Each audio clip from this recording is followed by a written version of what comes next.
we're gonna try it. Podcast with a baby. Yeah, we're doing next level. I'm gonna play the intro.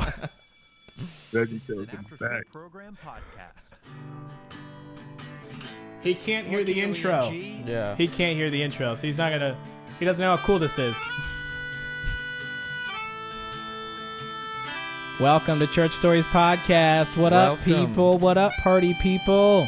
Party people. I don't think I've ever called. I don't think I've ever called our guests, our listeners, party people, but I am today. How you doing, PD? I'm doing well, and I think that's the first and last time we should refer to our fans as party people. Yeah, I'm sorry. It's different. My name is Shama, and my son, my baby boy. If you're not watching this, look, our podcasts are on YouTube. If you're not watching, you're missing out seeing my son in his dinosaur onesie. He's so cute. Thanks, man. Say hi, buddy. Never mind. Yeah. PD, tell us about yourself. My name is PD, and this is the first show in like 3 shows that I haven't worn pajamas. Yeah, so. PD's making upgrades to his life, and for that we I'm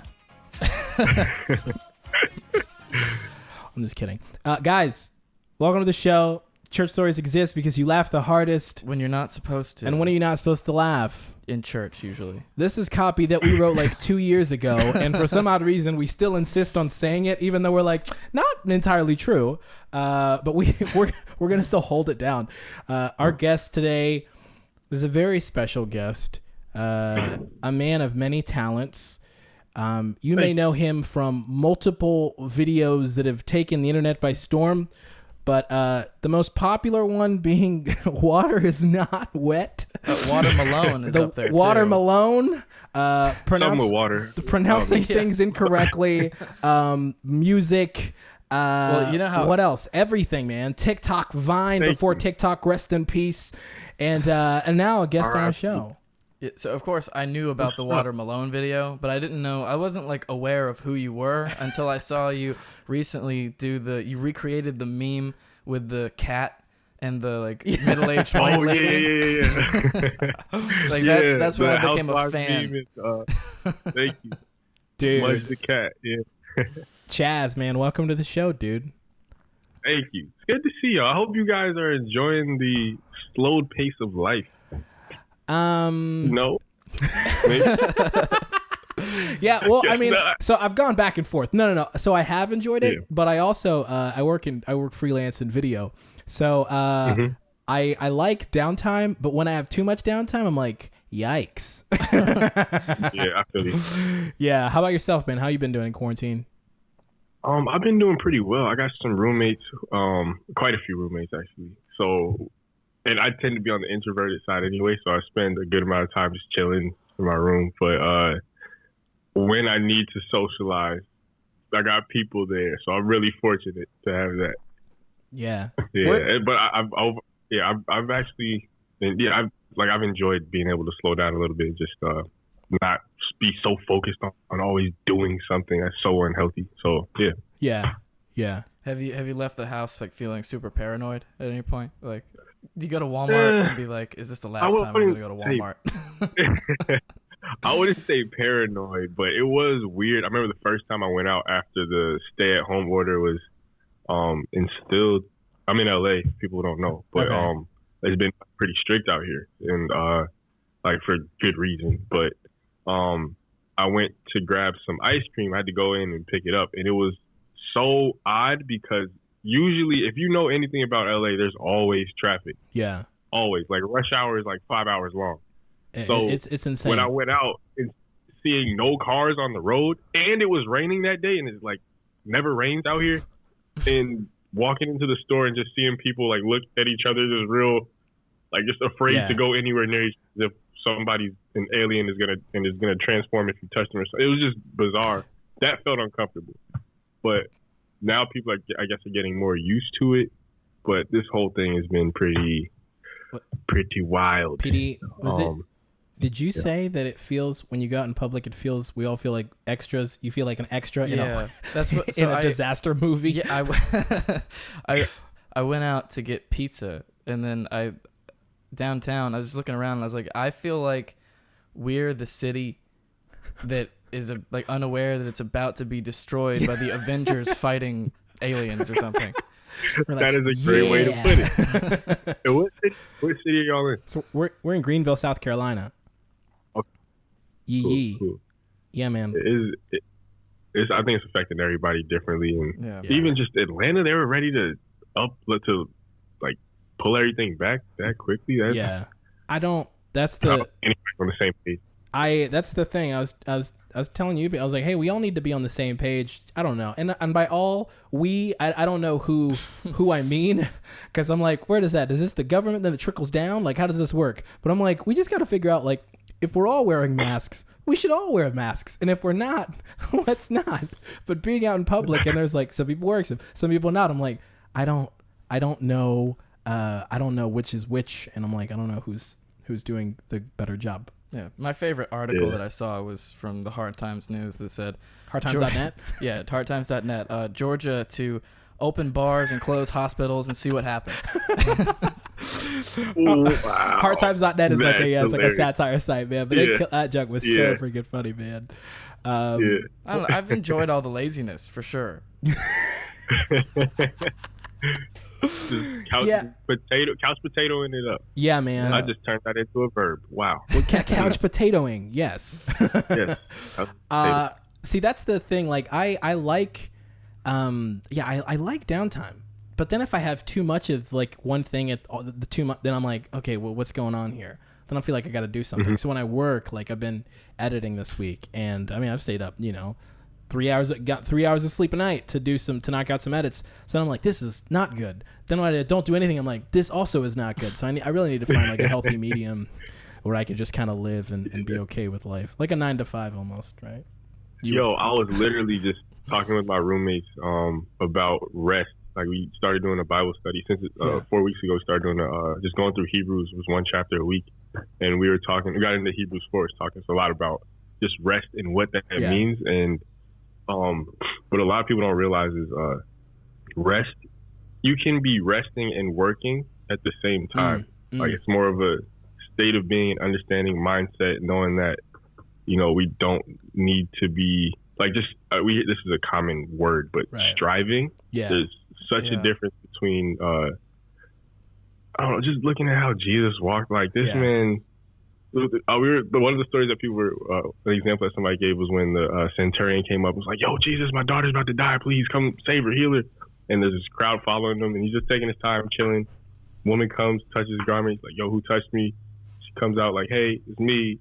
And he sits down and has a long conversation with like an 80-year-old woman who tells her whole life story as this girl is like on the verge of death. Yeah. You find out she's dead, and this whole time he's just like, "No, it's all good." Like, because he was so understanding of what he had to do. I think we'll get caught up in thinking, "Oh, what should I be doing? I didn't do enough."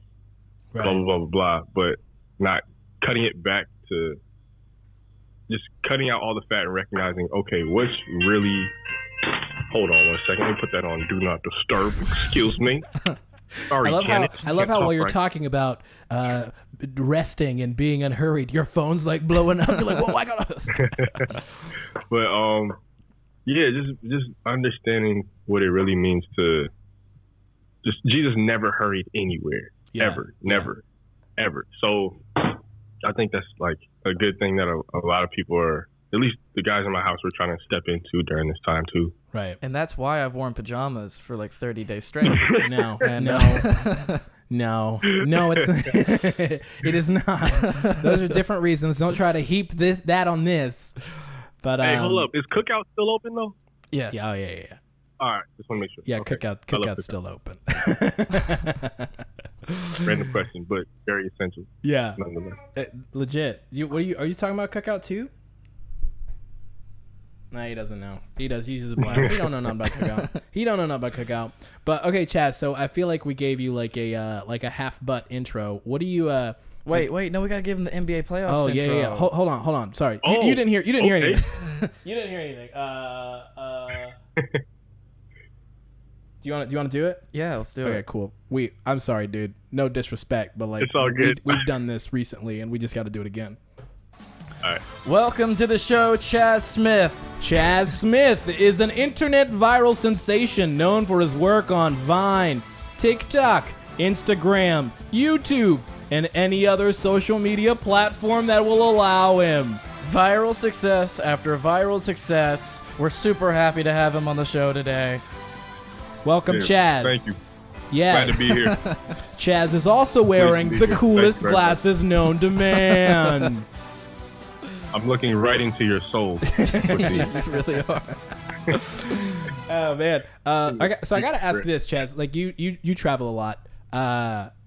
Well, you traveled a lot, I guess, past tense. When you're sitting on a plane and you're meeting, and you're talking to a stranger, and they ask you, "What do you do for a living?" What do you normally respond with? That's a great way to phrase that question that many people ask by not just simply saying, "So what do you do?" Yeah. What I tell people is I make videos and bring joy to people, make them smile, make them laugh, change perspectives on social media, Instagram. Now TikTok. Didn't think I'd ever be saying that, but I am. I just make people smile, laugh, share joy with people. That's it on the internet. All right, let's cut to the chase. How much do you make per year? No, man. But like, well, that's super exciting, man. That's really cool. Like, did you ever work like a job before? I don't know, man. Like, kind of. All right. The closest things I've ever had to a job were internships over the summertime. Yeah. So I got to have 3 different internships with. Let me see. Freshman year of college. So I started on Vine in 2013, right at the end of my senior year of high school. Yeah. Going into that summer, it was just like a vacation summer leading up to college. We just hung out, and that was when I had a lot of time to just have fun making vines, and that's when my following started to blow up. The next summer, I got to do an internship with Spike Lee, the director. Oh, shoot, in Brooklyn. Yeah. The summer after that, I interned at the Huffington Post and helped build their Vine account. Like, that was pretty fun. Did you get to go to a And Knicks I got game? to, like, here and there, a little bit, yeah. Yeah. I got to, I interned with them the next summer, and then after that, the next summer I didn't work. I went to, I did this like 2 film programs. I went to the Cannes Film Festival. Cannes? I can't remember. I always forget how to pronounce that. Yeah, I'm like, is the S silent? I don't know. Then, I don't remember. Is the S silent? Good question. I'm not sure. You have to say it with like the phlegm in the back of your throat, like, Yeah. you know? Cannes Film Festival? Yeah, the French phlegm. And got to go to a production workshop in Jerusalem, which was dope. And then the summer after that, after my senior year, I went to, I did a production internship out here in LA. So no, I've never really worked a typical 9 to 5. Yeah. Just internships. I've been able to do this for a living since I've graduated, pretty much. That's awesome.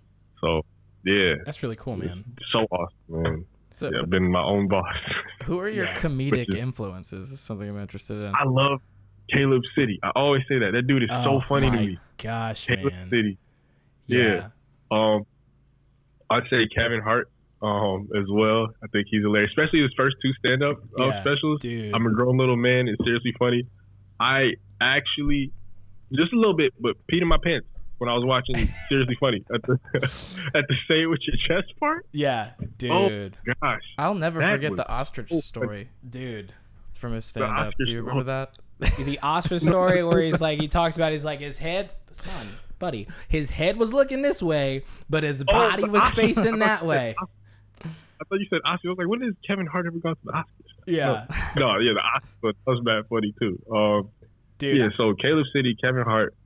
Who else do I really like? Those 2 always stand out. And then I watched the Chappelle Show growing up, and Yeah. I'd say a little bit of Courage the Cowardly Dog in there. That was definitely my favorite cartoon. Yeah. I love that you. I haven't heard anybody reference Courage the Cowardly Dog Matter in of fact- so long. Wait a second. Matter Hold of on. fact, Hold on. I gotta change. Oh, he about to do it to him. Oh man, I didn't even know you could do. Freaking Dude, that's so freaking Yeah. good, man. That show scared me when I was pretty young. Yeah, it was like, oh, it's fun, but I'm like, I'm really, yeah, it scared me too, man. was no joke. Y'all remember that episode with the mummy? He's all like, Yeah. That was scarring, and I loved it. I had to turn it off first time I watched it, but then a couple months later, I tried again, and I couldn't go to sleep. And then I don't know why I enjoyed that as a child. It was strange, but great show. People were making cartoons back then. I feel like they were just. I don't think there were any type of producers to be like, yes, no. They were just like, we made a thing. They're like, go, put it on air. I feel like they're still doing that now, but. It was really wild back then. For real. They let so much more slide. It was just crazy. I think Adventure Time's another one too. I know you asked for comedic influences, but now you're just referencing everything. Yeah. I love cartoons so much. I really do. I'm a little bit of a cartoon head. So how old are you, Chaz? I'm 25. 25. Okay. 25. 25. That's an Only joke. Number funnier than 24. Well, that's cool. So how? Cause I'm 28. How far back did you like? When was the first time you picked up a camera and like made stuff? Were you messing with like mini DV cams and like fire wires and uploading them to like Windows Movie Maker? So. Yeah, my inspiration to start making videos definitely came from, I guess, or it started in junior high.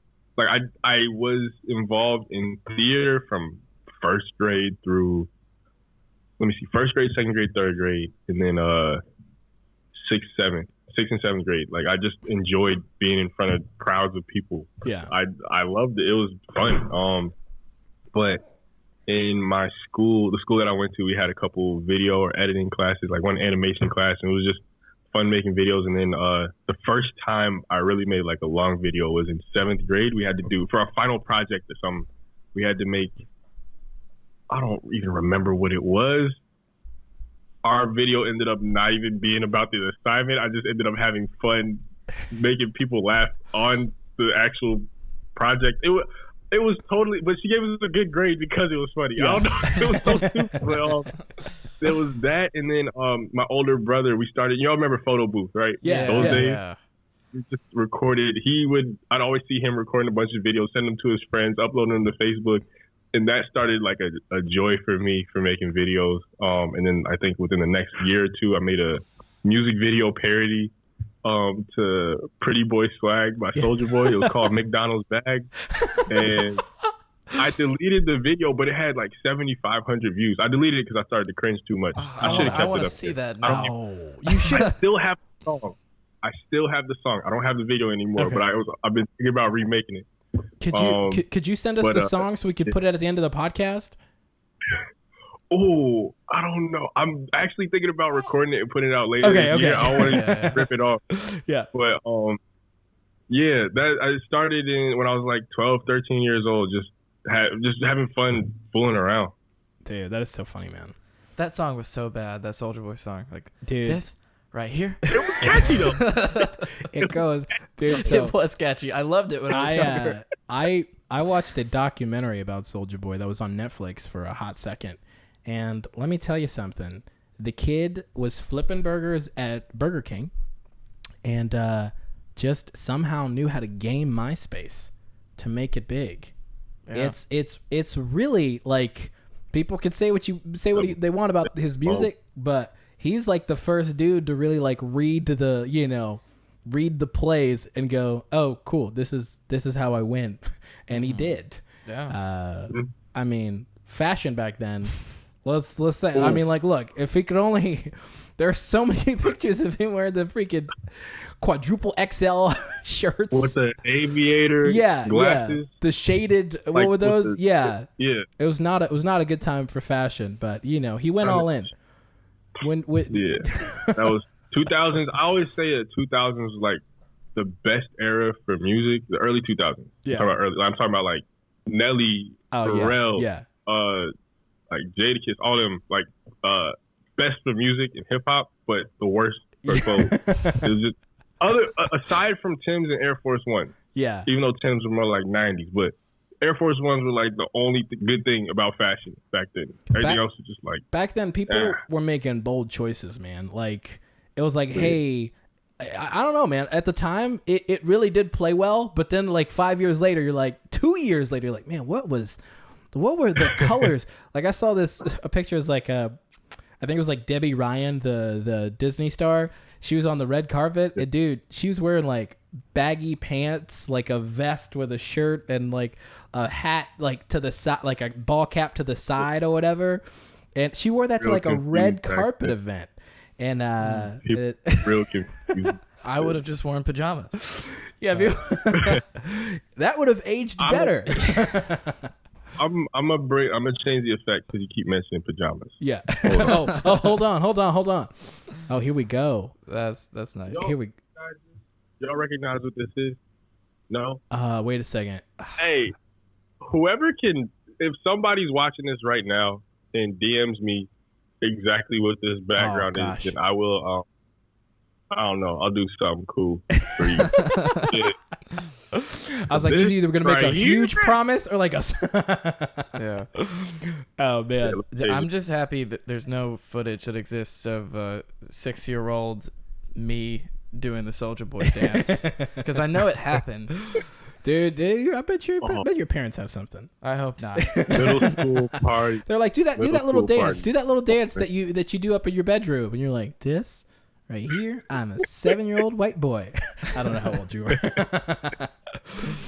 Well, dang, Chaz. Okay, so did you grow up like what was your upbringing like spiritually? Like, did you grow up in the church? Were your parents involved in church? Yeah. I grew up going to church. But at the same time, I really know from a young age, I definitely had a close relationship with God. I'd say my biggest influences growing up were my mom and her mom, my grandmother on my mom's side. Was my faith as an example. My mom would always pray with me and my brothers before we went to sleep. But at the same time, just at home spiritually, and I want to say this to encourage people and just make them aware of it. Our home should be the number one place that we're spending time with God and growing. Yeah. Or if not our home, in somebody else's home, just in community. Because I think my parents just didn't know, but we never really spent time as a family praying together, worshiping together, listening to God together, getting in the Word together. That wasn't a thing. We've had 2 Bible studies my entire time living with my parents, and I led one of them. It was just like, it just wasn't something that I think they were really aware of. Like, there was a season where my mom led a small group in my house, and that really impacted me in ways that I'm sure I'm not even completely aware of. But it wasn't most of my time spent in community was at church or on like Wednesday night, youth night or whatever. But yeah, but on top of that, I also grew up with, which was both good and bad. I grew up with a very obedience and service-based mindset, which is great. Yeah. But it's only been over the past couple of years that I really begun to understand what it means to be a son of God, and that we serve Him from a place of being right standing with Him and accepted by Him. It was never like a works-based salvation mindset, but like more so of, God, are you pleased with me? Am I doing enough? Is this right? Is this good? You know what I mean? Right. Yeah, and it's been so freeing to learn that just like I'm already His son. And we just the other day where I was I caught myself again just scrolling through my phone first thing when I woke up. And I was like, hold on, let me turn some music on. I got to get right with God. I felt like He just whispered, "You're already right." I was like, oh, yeah. We worship Him from a place of being in right standing with Him, not to be in right standing with Him. So, my upbringing was still solid though. I was also pretty judgmental as a kid, and growing up older, we grow, man. We all grow, we mature. Who isn't judgmental as a kid? Yeah, I think that's a pretty quick summary of what my life's been like. Yeah, dude. I can really relate. PD and I co-wrote a song together about I don't want to ruin the title, but yeah, basically the faith that you have as a child with your salvation, you know what I mean? Because it's actually a condition. It's called like scrupulosity or something. It's like religious based OCD. Yeah, where you're like a condition. A psychologist labeled that as a condition, like a mental condition. Where you're always like worried that you're not like you're on the brink of not doing well. Like, just to go on a tangent real quick, I feel like people come up with names for everything now. It's more just like a mindset and belief and understanding. A condition, though? Yeah. Well, I guess it's for the people who just like continue like, am I okay? Am I okay? Am I okay? Am I? It's like, well, that's so, and that's what I had, and I even like I've talked to my mom about it, like, you know, as recent as like a few years ago too, and we're still talking about, you know, and I was like, hey, you know, like you really did. It was a thing of like, you know, if I read my Bible in the morning and I prayed and we did devotion, but then I punched my sister, you know, my mom would be like, do you think you're gonna go to heaven? Then like, you know, 10-year-old me would be like, no, I'm not. Because I punched. I'm a 10-year-old boy who's now gonna be in hell forever because I punched my sister. Did she start in the middle of the day? Yes, every time.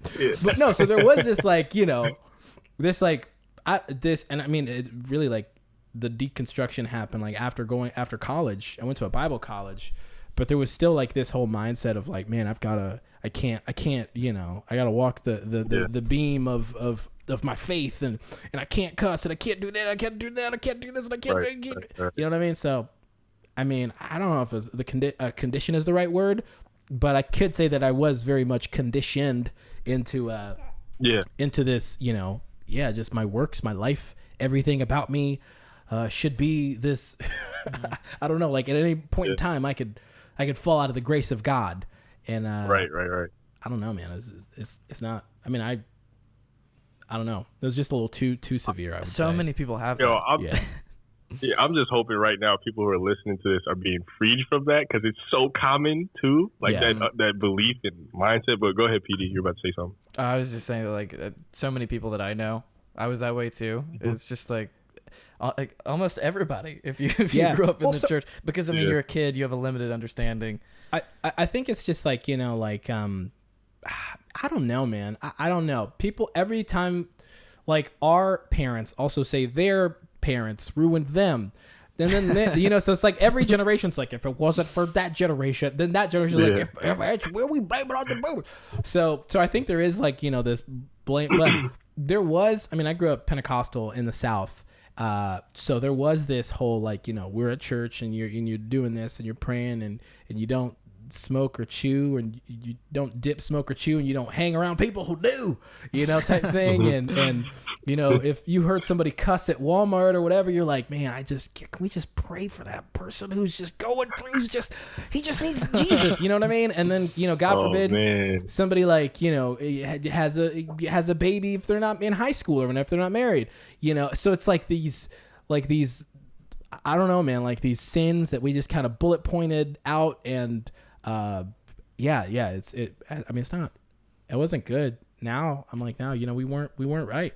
And I've told my mom, like, you know, I don't think we were right in the way that we and I didn't say that for us to go completely like 180 to like be like this liberal Christian or like we do everything. But I'm like, I think there's like a lot of grace that God bestowed on us in our lack of understanding that we also as Christians should have, you know, given other people as well, as opposed to just like, I don't know, man, just just like being judgmental and being like, we're right, they're wrong, and they're wrong, and they're wrong, and those people who have this religion are wrong, and these people are wrong, and Muslims are, you know, these people, you know, as much as more like, I think that the proper response is that, you know, there's a Bible verse that says that the gods of this world, their eyes are blinded, you know what I mean?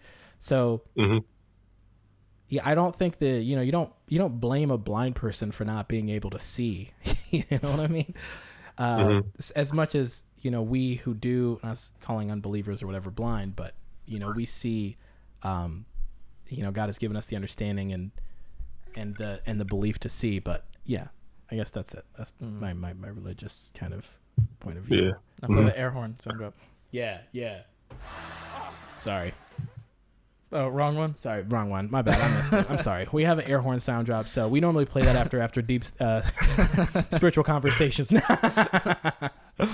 That's good, man. So, dude, what did you, PD? We were talking on the show a while back, and PD was saying that all quarantine has done is like just ruined his calendar. So we're like, when he looks at it, he's like, man, I was supposed to have fun that day and this day, and I was supposed to go there and have.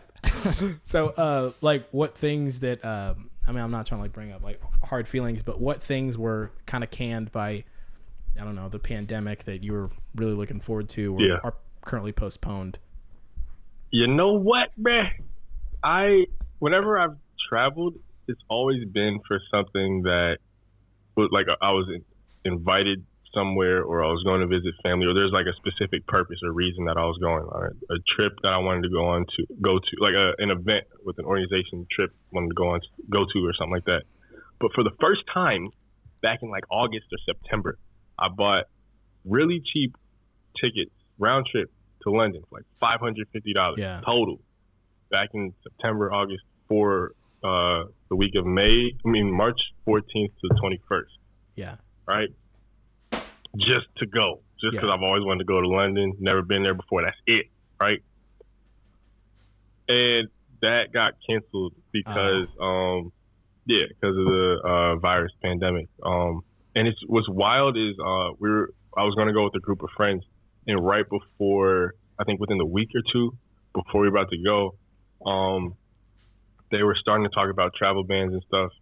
And I think like a week before they had said there was a ban on Europe, which isn't the UK. Like the UK was excluded from it, but we were like, yo, what if there's a ban for travel to the UK too? And it happens while we were there.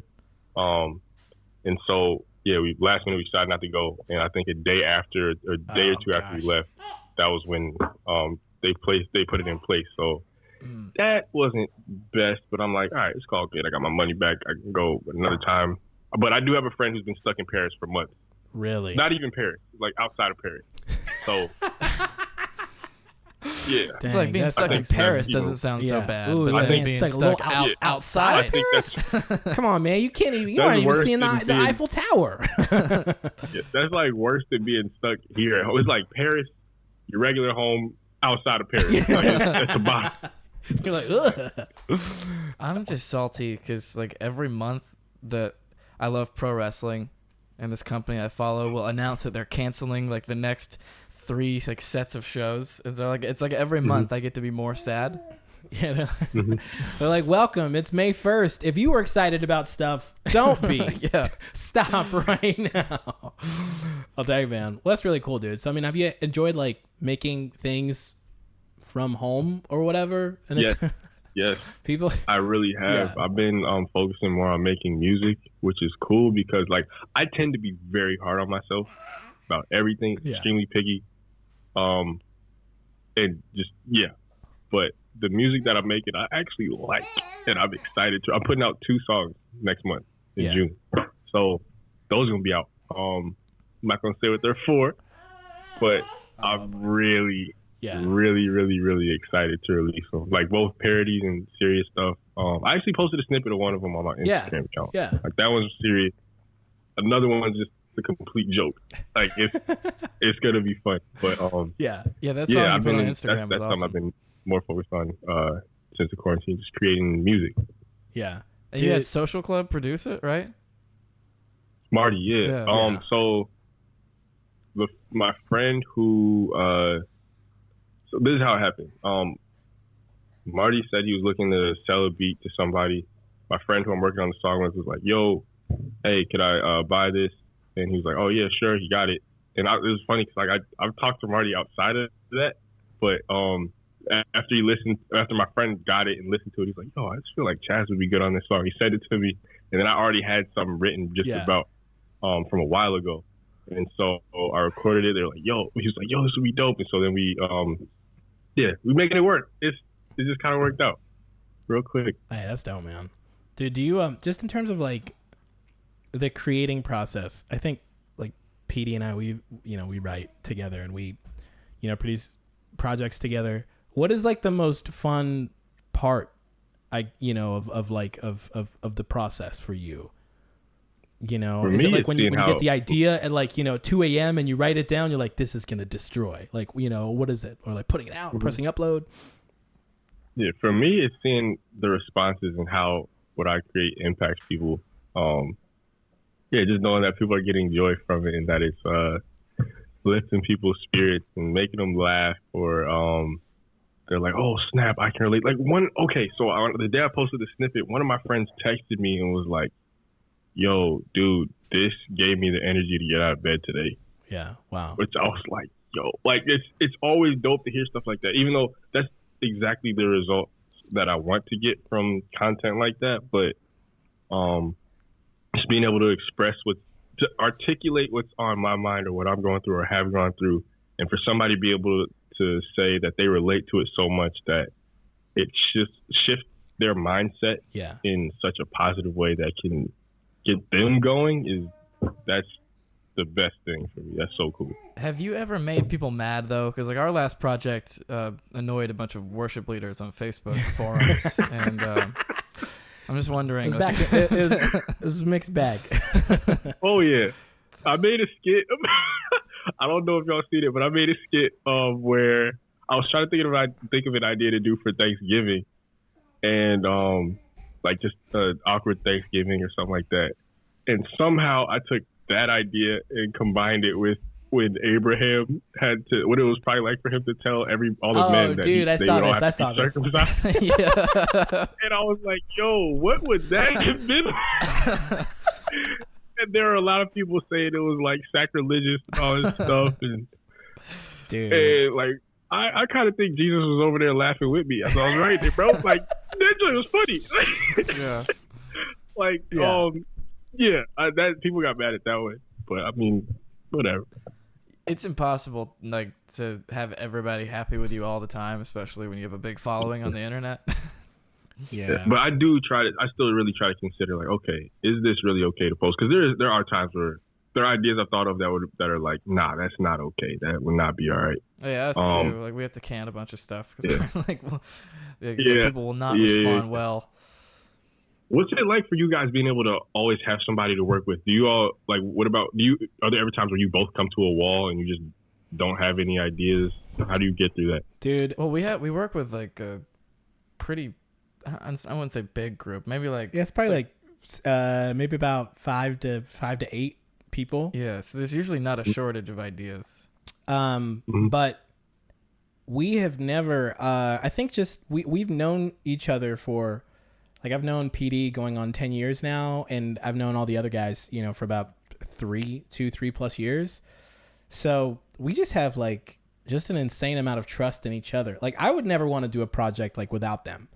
To at this point, like if any one of us makes suggestions, I think ultimately like we always want to like we're like, what is the best thing? Like what is the best joke? What is the best edit? What is the best version? What is the best line?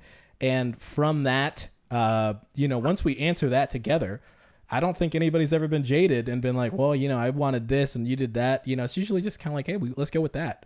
And then another time around, somebody picks something else, and that's usually the better ones. And nobody's like precious either. Like if they think of something and the group doesn't like it, then we just move on. Yeah. Mm-hmm. So it's been good, man. I mean, I think that more than anything, like I edit a majority of our projects that we do, and I'll get notes. Sometimes we filmed a music video all day, and then I get a text the next morning like, "Oh, I finished editing it." Yeah, I was like, "What?" Yeah, I finished I edited VeggieTales remix in like 4 or 5 hours. Well, the first rough draft of it. I was like, "Sleep, dude. You didn't have to do that." But then I'll also I'll edit, and then like the day before release, I'll send it out again, and I'm like, "Hey, here's what I got," and then PD or Robert or Andrew would be like, oh, let's do this, well, let's change that. And 100% of the time I usually will stay up late and make those changes, just because I'm like, one, like I love you guys. And two, I'm like, we're all putting in our best effort, and if you have a thought, an idea for the project, like, and you worked on it, like I'm gonna honor that. So it's been good. So it just at that kind of point, like I love working with with these guys, man. So really good. They're really good, man. Mm-hmm. Do you work with do you collaborate with guys frequently, or do you try to do stuff what is your frequently? No, actually, within this past year, it's so strange. I've just not. My heart has not been in making like skits and comedy content recently. Like there are coronavirus skit ideas that I've had that I know are funny, but I'm just like, right. I'm not there with it. If I do it, it's not going to be funny because I'm not enjoying it. Yeah. Also just considering it's not like I have to do this stuff. Yeah. You know, like I get to do this.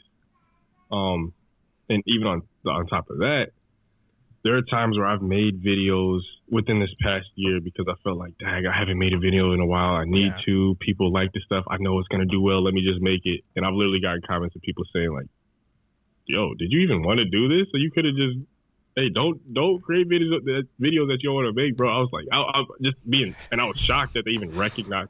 People can tell when I'm not into something. So, yeah I've just kind of been taking more of a mental break this year, focusing on other stuff. And now I'm feeling like it's about time to get into a different type of creative avenue that I'm really excited about. But in terms of just working with other people, I never really have. I've kind of just had ideas and been like, yo, let me do this. And then sometimes, every now and then, I'll want to work with somebody. But it's not that I don't want to work with people. It's just like, usually I make stuff solo. But I cannot do this music thing without working with people, like, because I just don't have the technical knowledge.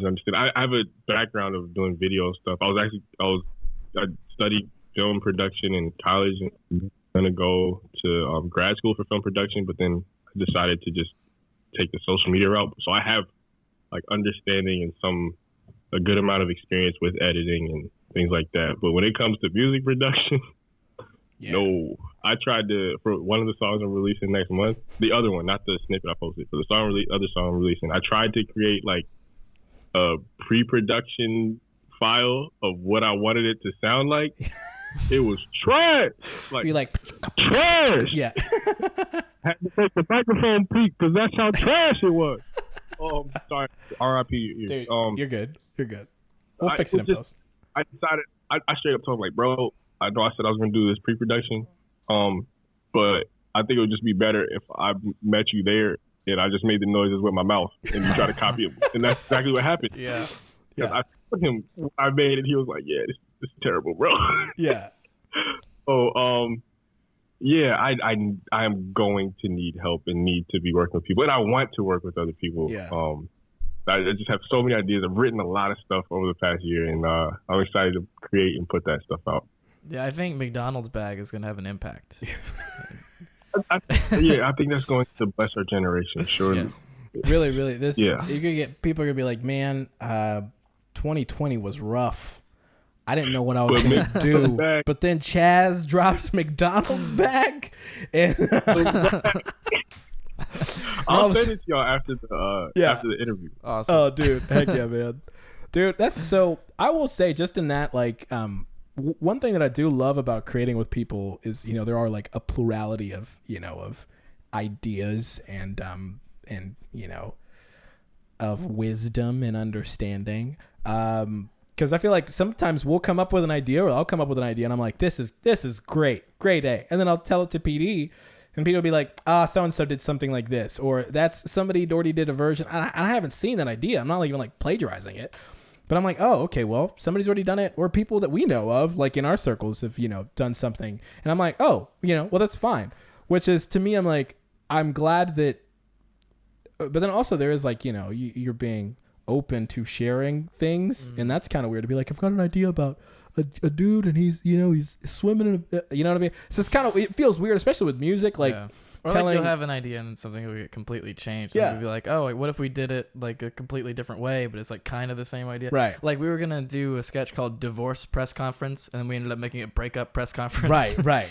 Because I saw that one. Dude, so, and that was just based on like PD and I were riffing that idea, and I slept on it. And I always sleep on the ideas. I take them and I'm like, here we go. And I woke up the next day and I called PD and I was like, it's not going to be divorce press conference. It's breakup press conference. We're going to depressurize and it's going to be more funny. Yeah. And that's when we made it. So that's pretty. And another thing too, dude, I will say is like I just like you have worked really hard in like social media, and crafting and comedy and writing and all. There are so many other people who haven't done that but have worked in music. So when I realized that, I'm like, the amount of effort that I've put into writing and creating, there's somebody else who's put in that much effort in music, and that was Andrew, the guy who we work with. So I'm like, yeah, here, dude. Here's the ball. You know what I mean? As opposed to be like, I'm gonna run it. No. It's just like more like, hey, like just here you go. Because I'm never gonna do, I don't have the time or the lifespan to go back and to pick up the trumpet, then the guitar, then the bass, and to play on school band and all these things, that Andrew did. Bro. Yeah. Matter of fact, let me plug my homies right now. First of all, Charlie Powers is his name. Y'all need to listen to him. Such a dope, talented artist. I think he's going to be dropping an album at some point this year, pretty soon, hopefully over the summertime. Yeah. Because the world needs it right now. But he can sing, rap, write, produce, engineer, AR, all that. He's just so, and all of his stuff sounds so unique. He has his own sound, and he's helping. He's the one who I had in mind what I wanted for the song, but he's actually put it all together. Our other friend Montel Fish, so talented. He helped out with it too. Song I'm making with Civ. These dudes are, I'm just like, yo, hey, y'all, I have an idea. Can y'all help me with this? And they're like, yo, let's do it. So I'm a big fan of Montel Fish, man. I've been listening to him for a minute. He's a really cool guy, that dude. Yeah, he's such a cool dude, for real. Well, that's awesome, man. Yeah. That's really cool. Yeah, and the stuff you put on Instagram is really good. Yeah. Dude, that's awesome, man. Like, it's really cool. We said this last week and then we got an email. But and I will say it, again, because I still believe it. I'm doubling down. But the vein of like really cool dudes, like yourself, who are Christians and also creators and are working hard at their craft and who aren't corny. Yeah, aren't corny. Are working hard and are working like collaborating with people who are also working hard. Like, yeah, man, the pocket's small. You know what I mean? So yeah, it's always really cool to connect with him. Like, oh, he's hilarious, and all of a sudden you're like, oh, he's also a Christian. Like, that's because he's on our team. He's funny. He's funny, and I'm gonna see him in heaven. But no, it's but it's been really cool, man. Well, dude, so shoot, man, we talked about the podcast is called Church Stories Podcast, man. Like, what is your church story? Do you have any like a funny or a memorable? Do you, like, anything where something went wrong in church? And in church could be like church camp or like what it extends conference, pretty far. Revival. Okay, a funny one. Let me think. Because there's a few recent ones as well. Got some cult stories in there. You would enjoy. Unfortunately, I said it. Now I got it. Okay, so here we go. Like I said, here we go. When I was when I was younger, I grew up going to church, and it was cool. But I didn't really spend that much time at home, really just in the Word, in prayer, just really studying, being a disciple, like that side of it. So once I got to college, I was like, dang, I really want to, I need a community to get involved in. So I was praying, God, I want to find a Bible study, something to be involved in, to go to.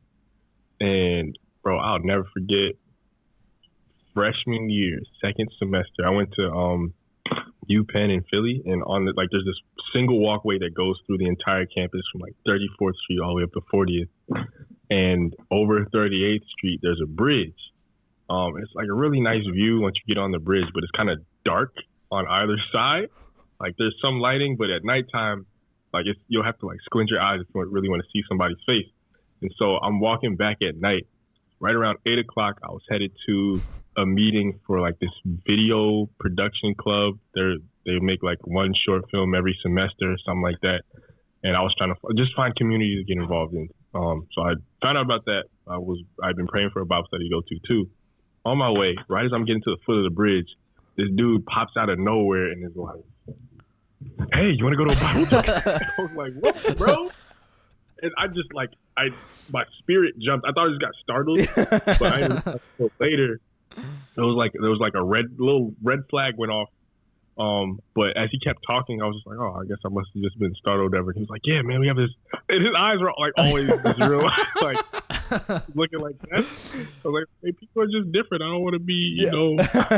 Anyway, Wait, so did he say like, Bible study it's when he actually came tonight up to at 8:30. You want to come through? And I was like, "Oh, I don't know if I'll be able to make it. I'm actually going to a meeting for a film production club like right now, but it's supposed to be over at 8:30, so I can come for the end of it." He's like, "Oh yeah, we end at 8:45. Just like try to come if you can." I was like, "All right, cool." So I left, and ironically, like the two meetings were right across the walkway from each other, in two separate buildings. And so I went into this film production this like video meeting. It's supposed to start at 8:00. It was the first one of the semester. And I'm thinking like, dag, I really want to get the most out of this and be able to leave a little early so I can go to the Bible study. And it's 8:05, person who's leading it still hasn't come in yet. There are people trickling in. 8:10, everybody who wanted to show up is there already, but the person who's supposed to lead it still ain't there. 8:15, I'm looking at the clock. 8:20. Finally, 8:25, this person walks in. "Hey, sorry I'm so late." I don't even remember the excuse they made. But in hindsight, that was divine, bro. Like, it was divine. So I end up leaving at around 8:30 or 8:35, like kind of frustrated, like, dang, I missed it. Now I gotta explain to them why I'm late. And I walked downstairs, like across the walkway into the dining hall, and then downstairs like a meeting room. All these people are in there. I walk in and I see the dude, and he's like, "Hey, what's going on here? Meet this guy and this guy." They're like two dudes. There's the guy who's leading everything, and then there are two particular guys who are just like real engaging, and everybody else is kind of just like keeping quiet, keeping to themselves, like little conversations. But it was like particularly two guys who were like really being overtly friendly and really nice and welcoming and all that stuff. And they had finished the discussion at that time. At that point, they were just like hanging out, wrapping up. They had some donuts or something like that, whatever. I was like, all right, cool. Like, there's a community to get involved with. I was glad. And so I started to tell a couple of my friends about it, invited some people, decided to go back next week. And while I was there, the vibe was just strange. You know, you kind of tell about these things. You know, people might be wondering, or you might be thinking to yourselves right now, okay, what was wrong? Like, get to the point already. Long story short, and I didn't find this out until I think 3 weeks after all this. Turns out that this was a international cult that has plants on campuses all across the country. By the end of my saga with this group of people, I had gotten them. I ended up getting them banned. They were the 40th campus to be banned on. Like, it's serious. Take all aspects of the Bible out of it. It's like a very guilt trippy, manipulative, domineering type of just hierarchy system. And they even follow a rule book, like there's a manual for how they get people to join. Really? The first step is inviting them to, and this is international, like everywhere. The first step is to invite them to a Bible talk. That's specifically what he called it. And my friend sent me a document of somebody who left from some other place years ago, that they had typed out and like outlined all the steps and stuff, sent it to me, and I was reading it and I was like, this sounds a little familiar. Dang. Wait, so we start with Bible talk. How do we end? Right. What happened next?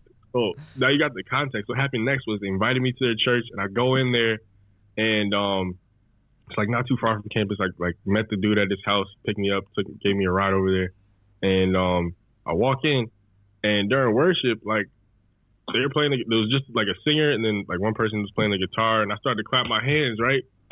Nobody's clapping. Oh, I'm like, oh. What? What's going on? Did I do something wrong? And I was like, all right. stop. And I don't remember what they talked about, but it was strange. I ended up leaving. On the way back, I didn't have a way to get home, and like the guy was with his wife. He came over there. He drove me over there. I was in the back seat. His wife's in the passenger seat. He drove, and I didn't have a way to get back home. And he was like, "Hey, do you need a ride home?" I was like, "Yeah, that'd be great. I don't have like a bike or anything like that." And his wife gave him this look like, like, what was that? And he looked at her and he was like, "No, I'll give you a ride home. Don't worry about it." It was just stuff just started to get progressively weird. Please tell me you didn't get in the car with but, the cult leader. Oh, you did? What? You got in the car with the cult leader? I got in the car, not the leader. He was just like one of the. Okay. He's a junior leader. But anyway, like the whole ride home, the wife was just like real. I don't know, bro. She like just did not want me there. I got out the car. He was like, "Hey, let's meet up again at some other point." I'm like, "All right, cool." And throughout this whole experience, there were different friends I had who were there with me. Like I was sharing it with them, and they were able to be there and be like, you know, they were never really on board with it. So at this point, there was, you're with the cult assistant regional manager. something like that. He was the second in command of the chapter at.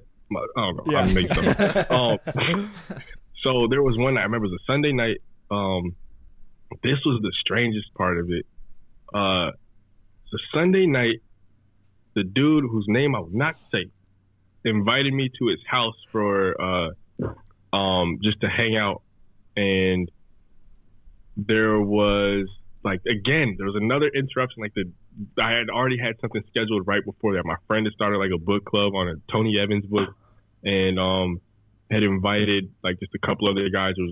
There was like I think Kingdom Man and then Kingdom Woman. I don't know if y'all know that book. Yeah. Know those books, but yeah. So we were going to read through the first chapter of Kingdom Man. It was only I showed up. A dude who I had a class with the semester before, but I had never really, like, we kind of joked around in class. We never really knew each other. He showed up there, and then there was the guy leading it. And I'd never really had I didn't even know he was a Christian, but I ended up inviting him, like, "Hey, there's this Bible study I've been going to.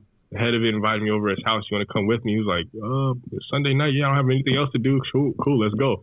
So it was a short walk away from campus after it was over. And on the way there, so when we get there, knock on the door, and we open it up, and there's like a bunch of people in the house, probably about at least half a dozen to a dozen people who are just chilling there at the guy's house, wife's there and everything. And once I get in there, everybody just kind of looks, bro. It was like, I can't even get straight face. It's just kind of like, they just look. They just look. My eyes are watering up right now. They just looked at me, and they. You can bleep that out. I said his name. You doxed him. It's over for him now. We'll bleep it out. I don't know the last name anyway. I know a few people with that name. Anyway, dude comes over, and he's like, again with the looking, like there are these looks, bro. You can just see it. It's like, well, what is he on? Over. Do you think he's on Adderall constantly or something? Oh. Or he was on. It was like.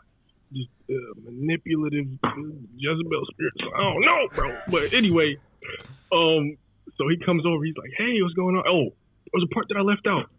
So I remember I told you there were those two guys when I first walked in that were just mad friendly, right?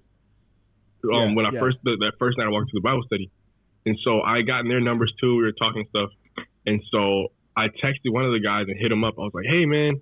I'm going to be going over so-and-so's house tonight. You want to come through?" He was like, "Oh, yeah, I'll see if I can." Like, no problem. Didn't respond. And then he started making all these excuses after I reminded him.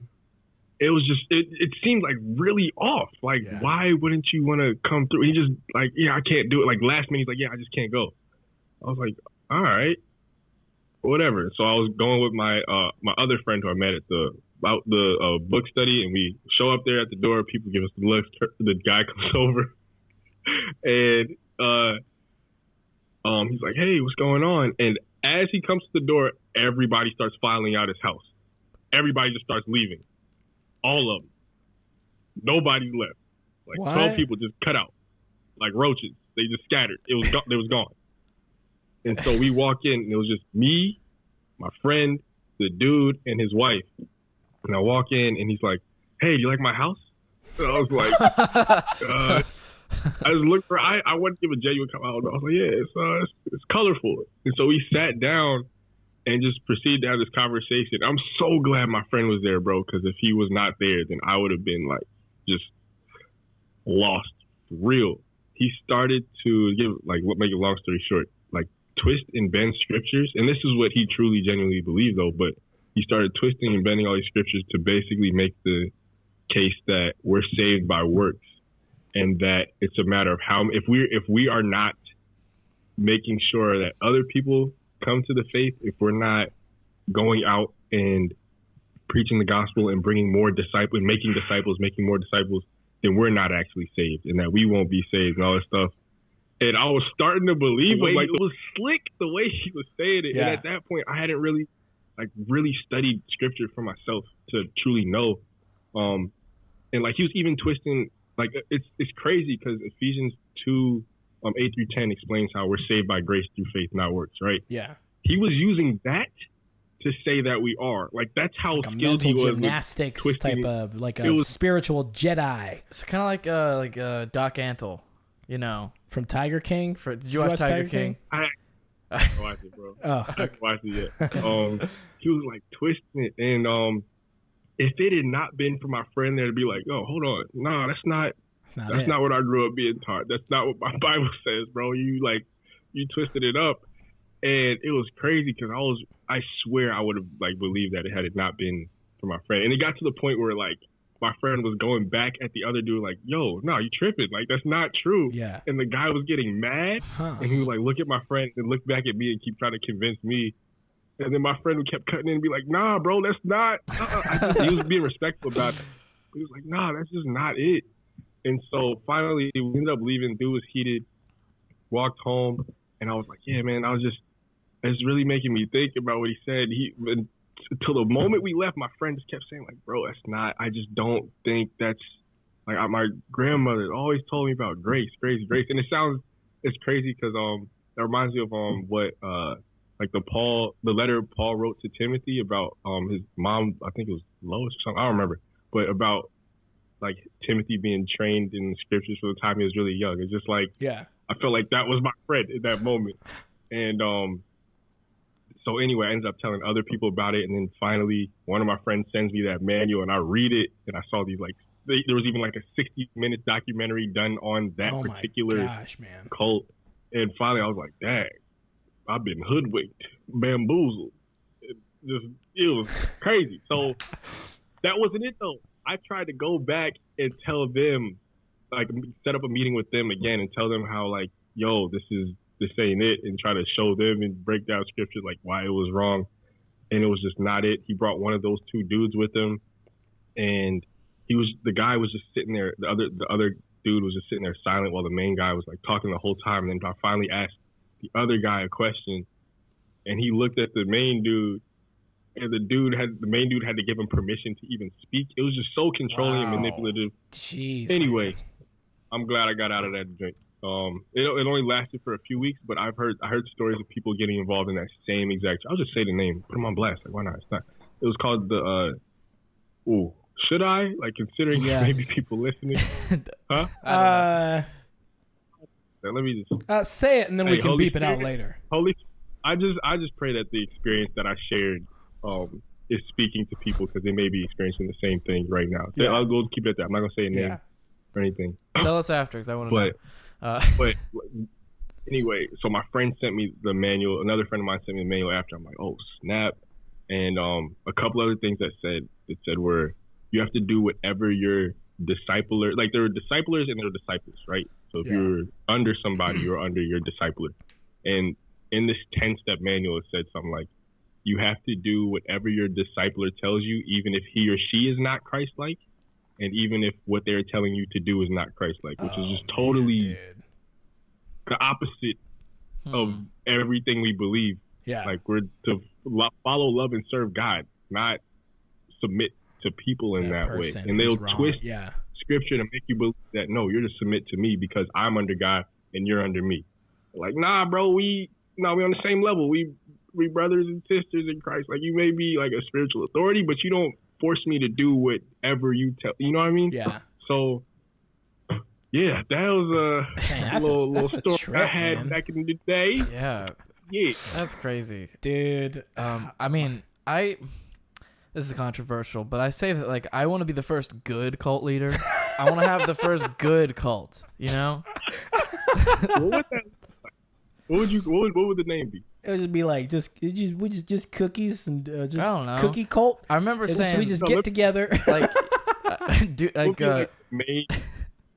What scripture would you base it on? Like, or would it be like a one-on-one experience you had with God in like the cellar or something, where He tells you that you're the you know what? What I'm realizing now is I haven't thought deeply enough into how I'm gonna pull this off. But you have. No. I remember I used to say like, okay, when Deuteronomy memes hits 50,000, we're all gonna move to the woods. Like everybody who follows. What would be your drink of choice? It's gotta be not Kool-Aid. It can't be Kool-Aid. It's gotta be something less threatening. Be like You know what? Not LaCroix. iced tea or something. Bubbly. Yeah. Different Ooh, yeah. sparkling Ooh. water Ooh. brand. Oh man. Oh dang, man. Hey, this has been a ton of fun, Chaz. Yeah, thank you guys for inviting me to be on. Yeah, This was for really sure, cool. man. Yeah, For sure. Well, dang. I don't like. What do you got? What do you got coming up? What do you hope that you have coming up? You've done a ton of things, but you also have a TV show that we saw the pilot for. it was more like a proof of concept. Okay. I'm actually working on turning that into a podcast. Yeah. But it was just that it may live as a podcast, it may become something more, but we can't do anything until we get like backing and funding for it. So yeah, but that's just something that I've wanted to do for a long time. I'm glad it's out there. If it turns into something greater, which I expect it will, cool. But right now, the way I want to steward it is just creating a podcast out of it. So yeah, but things coming up. Like I said, the songs are gonna be dope, both funny and serious ones, just playful ones.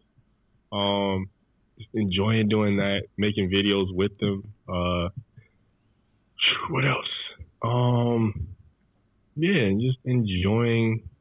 It's unfortunate that there's so many people who are being negatively affected by this, but I'm trying to just walk in peace and, recognize, okay, this is out of my control. I can't force the government to make any changes. So I'm just going to enjoy this slower pace of life and do what I can and focus on just being.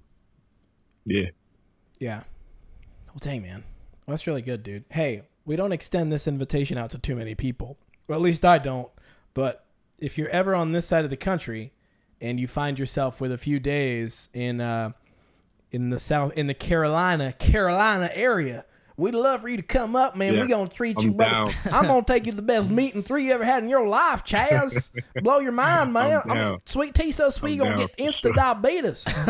That's the first time. That's the first and last time I'm ever doing that character. Hey, y'all got cream corn? We got cream. We got cream cream corn. We got sweet potato souffle. We got you some mashed potatoes. We got cream corn on the cob. We cream the corn on the cob. Give it to you. You sop it up. Sop it up like a log. God. I'm sorry. I understand.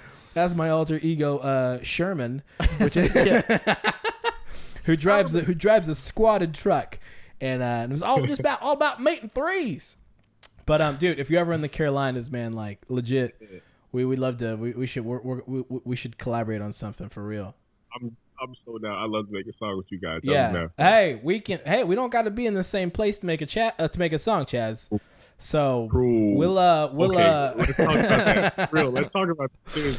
yeah, no, for real, Like, man. We've made the connection, man. We'll make something happen. Yeah, word. Yeah, dude. Yeah. Well, dang, man. Is there anything else that we need to talk about? Is there anything else you want to talk about, Chaz? Nah, I think I'm good. I'm trying to figure out what I want to eat. I got like $5. I got about $5 left on a Chipotle gift card. I might go use that real quick. And I've said this before, but for people who don't like Chipotle and who think that it's just what the average American thinks Mexican food is supposed to taste like is not real Mexican food, I just want to say you're totally right. But there's a way to make it taste good that you can do it. You got to add the extras. First of all, you always ask for extra rice, extra beans. Those are free. So off the bat, more filling. Second, you got to get the hard taco shells on the side. It adds a little crunch to it. There's not enough crunch in the lettuce for my taste buds or my texture palette, whatever you want to call it. Texture palette. I'm stealing that. I just picked it up. A texture palette. You got a flavor palette and a texture palette. Textured nervous system. That sounds weird. Let's go with texture palette. So yeah, extra rice. Extra. This is exactly what happens. You walk up. You're like, hey, how you doing? Would you like a bowl or tortilla or burrito or whatever? I say a bowl. What kind of rice? Sure. Let me get the hard taco shells on the side, please. Say that first. Like, how many? 3. Cool. You want white rice or brown rice? Let me get both. Switch it up on them. They don't even know it's coming. Psychologically, they'll give you like a little extra with the white and a little extra with the brown, and then they start to move on to the beans. Black or pencil? Let me get some extra rice, please. They give you more. Bam. Once you like to my, I've had to ask at least 2 times before. I think there was once I might have asked like 3 times. I can have a little bit more, please, because they can't do anything about it. They got to give you more. So once the bed of rice is to my like appeasement. That work? Whatever. Yeah, sure. Then you move on to the beans. You can get one or both. However you want. You can get extra if you like. And then you ask for the veggies. Everybody overlooks those. The green peppers and onions and the veggies up in there. You can get those on top of it and the meat for no extra charge as well. Man. Next, if you'd like to, this does cost extra, but get some queso on the side because that queso is kind of bomb. Hold on a second. What's up? How much is Chipotle paying you, man? Well, I just love it. I did do an ad for them, but that was only after I made the first video because I love Chipotle. So, but there's like it's the end that really makes it delicious. So, mild sauce, medium, corn, cheese, lettuce, sour cream on the side. On the side, there's a reason why. Because after you get the sour cream on the side, you're gonna ask for a vinaigrette. For some reason, they've been cutting back on the amount of vinaigrette that they put in the cup, so I usually ask for 2. Put 2 vinaigrettes into 1 cup. Then you put a dollop of sour cream in that. You add some hot sauce to it. Close the cap, shake it up, and then once you are ready to eat, take your bowl, open it up, take the taco shells, crack them, sprinkle them all over, and then you drizzle that sauce on it, and it's bomb. Yeah, Hey, if you've done an ad for him, can't you reach out and be like, "Hey, there's not enough in these cups for me. I'm gonna need you to double that." Maybe I can see what it do. But, I respect the amount of work and effort you've put into crafting. You don't even work there. This is what I'm saying. You don't work at Chipotle, but you've really got it down to a science. You've been there a lot of times, I'm guessing. Hey. Yeah, more than I'd like to count. Yeah, but I mean, like, it's such a cheap way to get full, you know? Especially if you ask for the extra beans, bro. Like, and then adding the sauce, the special sauce to it. Dude, come on, son. Hey, it's no longer Mexican food at that point. It's just like a rice bowl with some seasoning. That's it. I mean, flavor. At this point, I don't even know if we should leave the last part of this podcast on for the podcast for free. Because the podcast is free, and information like that, we should be charging money. What? I did just get Venmo'd $100 from Chipotle, so that's pretty cool. So wait a second. Hey, I'm not trying to get into your last part, like the Patreon or something. You got one. The last part to get the solid 3 minutes of Chaz on Chipotle. Subscribe to our Patreon. No, but I got it. Like, you don't have to answer the video. But like when you did an ad for Chipotle, were you like, no, this is how much? Or were you like, look, man, I just need me like 100 bowls every year for the next 7 years that I can use worldwide. You know what's crazy? Like, for some strange reason, the contract is still kind of like floating. We haven't made it official yet. So, but at the same time, payments on the way, but I can still get the free food. I just forgot to include that in there. Yeah. You have that in writing. You got to have that in writing, man. You got you can actually cut you said that you're like this contract, this 10-page contract is good. But I'm going to send a 10-page 10-page edition, which is just my Chipotle requests, orders, sauce, 3 hard shell tortillas. I'm not even gonna crumble them. Look, I'm at a point where I'm not gonna crumble my own tortilla in my own shells anymore. I need employees to crumble them for me in the bowl, vinaigrette with the hot sauce. They have to sense that I'm 5 minutes away and start. Oh, Chaz is coming. I would like to be an honorary manager for the location closest to my house. And I want to be employee of the year. I need to be a owner. Come on. I want to be employee of the month every month with my picture right between the men's and women's bathroom. You're like, Chaz, you're asking for too much. You make me a spokesperson. Yeah. You're like, and I don't even want to feed myself. I need an employee to either spoon feed me, to tuck the napkin into my shirt, and then to spoon, fork, knife, cut, whatever. All of it. Yeah, the whole time. Yeah, this is how Chaz makes deals. Like they got, how back in like Egypt, ancient Egypt, they had like the grapes to be fed to people. Right. The stems. They need to do that for me, but with chips. Chips and guac. Queso. I'm sorry. I didn't mean to. Is it queso? Is that the? Yeah, chips and queso. Matter of fact, something else is pretty bomb. If you mix the queso with the guac, dude. First of all, in order to enjoy this for anybody listening, you have to get it out your mind that this is Mexican food. It's not. It's not Mexican food. Just do it. If you mix the right amount of guac and queso, it is delicious. Dude, yeah. Scoop that in the chip, bro. I've done guac. You dip the chip in guac, and then you dip it in some queso. And then you eat that. This is you've got extra steps. I haven't taken it that. I'm lazy. I gotta. That's what I'm gonna do, man. You do it all at once. Yeah. A friend of mine said something very interesting. Where's this is just going? Let's go. A friend of mine said something really interesting. You got a potato, right? You mash it up. What's it called? Mashed potato. Exactly. Got an avocado. You mash it up. What's it called? Guacamole. Why? Dang. What's the reason? Should it be mashed avocados? Should be mashed avocado. But for some reason that doesn't sound as appetizing. Mashed potato should be guac potato. Guac potatoes. What does guacamole even mean? Let me Google that real quick. Guacamole. Is it Spanish? I think so. What's translation? Maybe it's just if it's Spanish, cooler. Listen, I'm sorry. Is it really even? If it's Spanish for real, I feel like we just lost our whole Latinx community of listeners, and we apologize from the bottom of PD, myself, and Chaz's hearts. Lo siento. Hey, I ain't apologizing. Gracias. De nada. What is the rap on the first episode of Community? Donde está la biblioteca? La manatibon la. I love that rap so much. Hey, but you're gonna tell us that. Anyways, so we always end each episode of the show with with praise reports. We're gonna let your praise report be what you. Wait, did you find anything about? Did you find out what guacamole is? Yeah, it's only when you include. It says a dish of mashed avocado mixed with chopped onion, tomatoes, chili peppers, and seasoning. But like if you throw like cheddar, chives, onions, bacon bits into mashed potatoes, it's still just mashed potatoes. Yeah, it's still just mashed potatoes. You know, I guess that's because Mexican people got more flavor in general than Americans, so that makes sense. They just had to give a different name.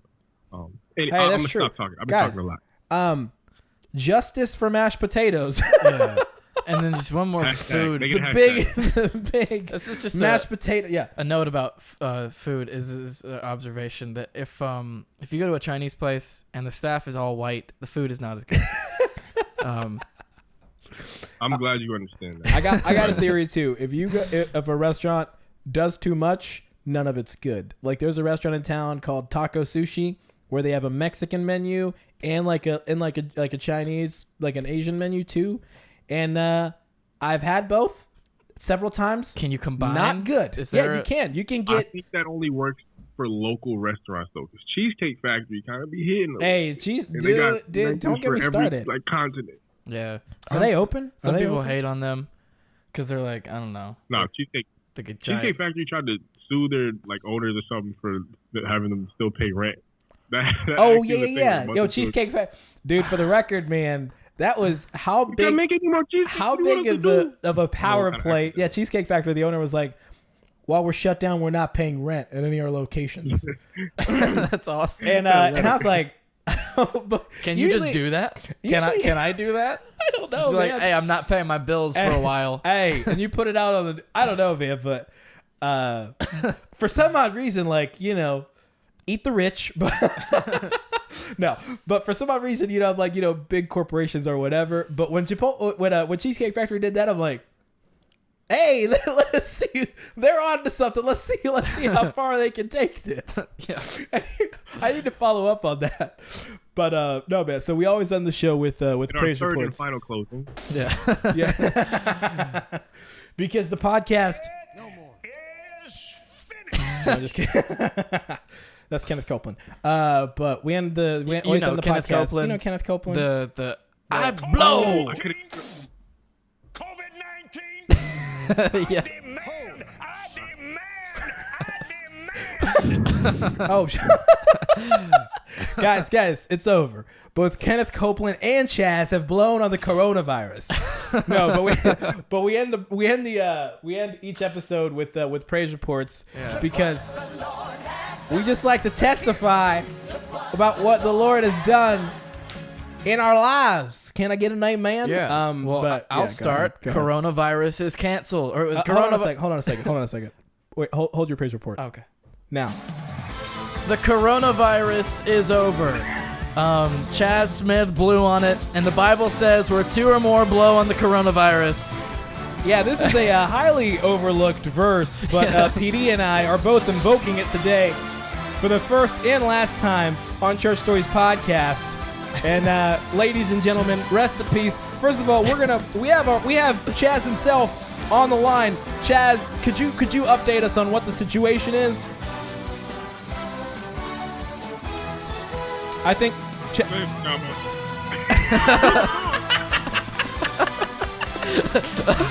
There's always that weird moment where that was Sports Center. Yeah. That's my fault. I was thinking like it was Sports Center weather. So there's always that person who just waits too long, and they're like. Thanks. Well, do you remember back when TV, like, they didn't have the technology to do it instantly, so there was always a delay? So any TV interview, one dude would just be like, the other person's talking, and it'll stop, and the other dude's like, yeah, so about that. Yeah. Dude, I remember watching the coverage on the situation in Iraq in the early 2000s, and like there'd be dudes with the helmets and like the bomb, like sorry, not the bomb, but the bulletproof vests or whatever, and they'd be holding a microphone, and there was still that delay, but behind them was like they're like, yeah, as you can see, man, it's just raining down, and I'm like, dude, like you gotta, I don't know, man, information has got to travel to you and from you faster, brother. We might need to split this podcast into 2 parts, an hour and a half. Man, people listen to it. The longer the better. But okay, so that's your praise report. What's your praise report, Chaz? You go first. Okay, my praise report is man, my wife and I have just been tidying up around the house. I feel like everybody's been doing that, but we've been cleaning up, and we talk about like our house has had different iterations since we've been married. The gentrified version, as PD says. Well, before he got married, there were like cardboard cutouts of it was a NASCAR trailer. drivers. Yeah. And he's not a NASCAR No, fan. not a NASCAR he just fan. came across those somewhere. I had NASCAR full life size cutouts. They're creepy. There's also one of Michael Jordan. Yeah, I should have kept that one. Yeah. I should have kept that one. The Last Dance is a So really he good could one. stare at you while you watched The Dark. Yeah, he stared at me, my son, and my wife while we ate dinner. Yeah. But no, the iteration of our house now, the newest update is the best one. A lot of blood, sweat, and tears. Actually, just I don't know, just sweat. Not blood and tears, just sweat. I'd say my praise report is that we get to rest, and that there's an aspect of our life that where God just wants us to enjoy living. You know, it's not always about suffering, and not that. I mean, like that's very real. That's a reality for some people in the world, but like we are able to, there's a time and place for the different seasons, time and place for everything, but that we get to rest and enjoy life. You know, I'm gonna go play Pokemon Coliseum or Pokemon XD Gale of Darkness on my laptop. So I downloaded a ROM hack. Nice. I never had a GameCube as a kid, and now I'm gonna play it while I eat my Chipotle special with the queso. Today, I'm gonna do that. Play Celebrate. Yeah, that's my praise report.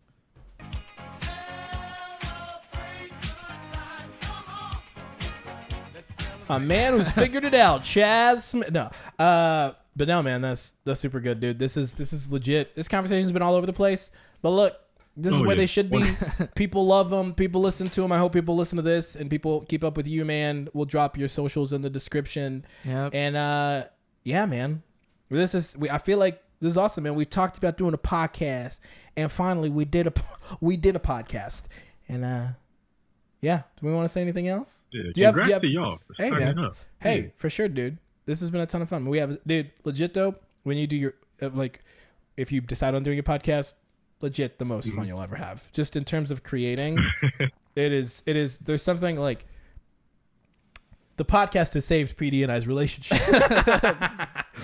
No, but there's dude, things we were fighting all the time, and then we started and then finally we're like, man, we got to be cordial with each other for like an hour and a half a week. No, it's just a fun excuse to talk to people. Yeah. It's weird that you need an excuse sometimes. Right. Because I mean, like, if we just hit you up, we're like, really Chaz, can we hop on Zoom with you or Skype and talk? We'll just talk, and it won't go anywhere. It will just talk, and it'll be over. When we stop talking, it's over. For some reason, like, this kind of format takes the pressure off too. Yeah. It's like we're just over here having fun, and like we know in the back of our minds too, we're entertaining people while we're doing it. Yeah. Like, it's cool. So right, man. Hey, legit, we're like, as long as people keep listening, we'll keep talking, y'all. We'll see y'all. They're not going to keep listening if you talk like that. This has been Church Story, y'all. Yo, this podcast is officially the length of a feature film. Hey, we also recorded video too, so we can put it up. This is actually a feature film. People could have watched Inside Out for the time that it took to listen to this podcast. Wait a second. So is it a Atlanta, the Lost City of Atlanta could have been completed. Or they could have listened to this and then gotten that Chipotle gold mine wisdom that you just, Chipotle University that you just bestowed on everybody in like 5 minutes. Or you can watch Atlantis. I mean, K, or you can watch this. But on the real though, this has been Church Stories. And you've been awesome. And he's been Chaz. Guys, give it up for our guest, Chaz Smith. Once again. I've never ended an episode like that. Do you have the blow noise, the blow sound effect? Oh, yeah. You mean this one? No, not the blow horn. The Kenneth Copeland. Oh, my bad. Look, there's a lot of them. COVID-19. Hey, man, I've also just got the... Hey, hit us with a freestyle.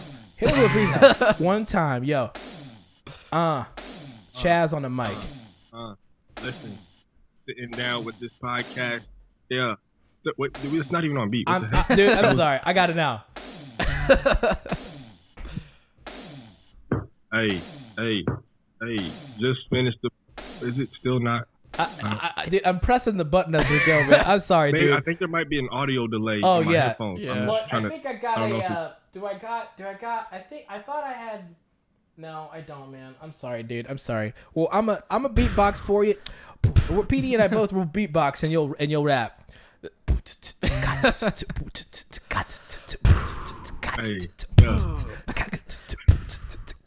yeah. This is podcast. Hey, yeah. Took the people to class. Yeah. Hey, taught them Chipotle. Yeah. Hey, I'm about to go. Hey, yeah. Got a $5 coupon. Oh, about to get my drum on. Oh, and I'm gonna take a seat. Yeah. And watch the lettuce while I eat the chicken in the uncut meat. Guys, this is free podcast. That's the cop out. Free podcast. You ain't paid for this. My son's naked. All right, all right. All right, guys. We'll see you, man. Chaz, thank you, dude.